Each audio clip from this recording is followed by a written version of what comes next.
The new Washington Post ABC News poll about the Affordable Care Act finds that even in the states where Mitt Romney won the presidential election, there is still slightly more support for keeping Obamacare than for repealing it. The poll's general finding, the broad finding, is that 57% of voters support Obamacare or don't support it but want to allow it to continue to see how it does. Only 39% want to repeal the law. That's 57 to 39 nationally for keeping Obamacare over repealing.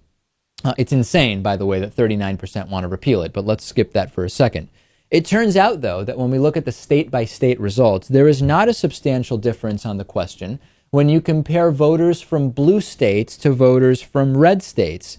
There are a lot more anti-Obamacare ads in the red states, but even in spite of that, there is only slightly more opposition to Obamacare in red states than there is in blue states. So this is interesting on a number of levels. Number one, it's interesting because in spite of the fact that many Republican governors are keeping the Medicaid expansion out of their states, in spite of the fact that the red states are often getting bombarded with anti-Obamacare messaging, we still see pretty steady levels of support for Obamacare in the blue states than we do in the red states. It's also interesting because when we look at the provisions of the Affordable Care Act, when individuals are fairly and honestly polled about the individual provisions, we see that there is almost complete consensus nationwide.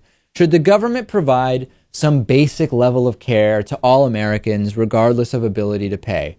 People say yes. Now, when you say, do you think that the government should take over health care from private industry, you get a very different answer. But when we fairly ask people about these things, there actually is a consensus that not only supports what's in Obamacare, it supports a move towards national health care. So this is encouraging to some extent, particularly in the sense that it seems that the red states are somehow able to resist the barrage, the influence from that barrage of anti-Obamacare ads. And I don't know, I'm still completely skeptical and not at all optimistic about the possibility of this country moving in the direction of national health care.